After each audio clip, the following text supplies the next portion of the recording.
Svoj program Hrvatski demokratski savez Slavonije i Baranje predstavio je u gradskoj četvrti Novi Grad. Kako se ondje moglo čuti, upravo veliki broj građana iz ove gradske četvrti na prošlim izborima za mjesnu samoupravu dao je svoj glas HDSSB-ovcima, a oni ih naravno nisu razočarali. U ove 3 godine HDSSB je 2 puta u gradu Osijeku dobio izbore i to dobio uvjerljivom većinom. Ovdje u ovoj gradskoj četvrti isto tako smo bili pobjednička stranka i na onim izborima lokalnim 2005. i na izborima za mjesnu samoupravu prošle godine. Prema tome vidite po odazivu da imamo potporu i ovaj puta na izvanrednim izborima, tako da očekujem da u gradskom vijeću imamo više vijećnika nego što smo imali do sada. HDSSB-ovci su u gradskoj četvrti Novi Grad pokrenuli, ali i realizirali čitav niz kvalitetnih projekata koji je građanima ovoga dijela grada omogućio kvalitetnije življenje.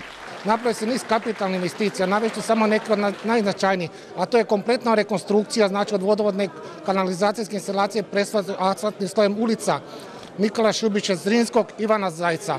Da ne kažem glavnu prometnicu Divaldova koja je uređena sad jedna moderna cesta, znači sa križanjima, da ne bude prometni nesreća, sa biciklističkom stazom, sa pješačkom stazom, zaista jedna europska cesta.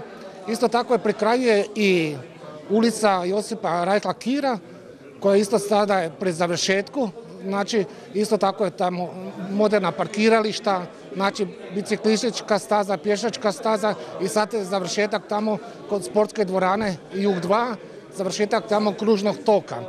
Da ne napominjem samo druge stvari, da napominjem samo neke od sportskih aktivnosti, da smo uredili nogometni kampus, jedan od najljepših u našoj domovini, da smo napravili atletsku stazu, isto najmoderniju u Hrvatskoj, atletska staza koja zadovoljava sve evropske norme, mogu se održavati sve evropska takmičenja.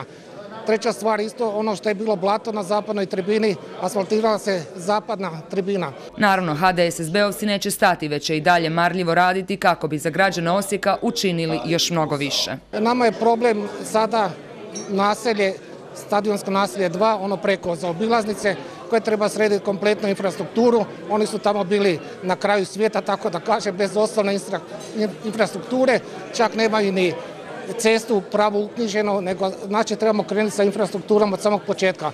A ono što je isto bitno za našu gradsku četvrt, to su uske njive. Tamo planiramo izgraditi novu osnovnu školu, novi dječji vrtić, sportska igrališta i naravno ono sve dalje što ide, uređenje oko javne rasvjete, klupe nove, staze pješačke. Zbog svega što su učinili i što još planiraju, HDSSB-ovci ističu da građanima na ovim izborima neće ništa obećavati, već samo nastaviti raditi i to tako građanima ove gradske četvrti, ali i cijelog grada Osijeka osigurati bolje sutra.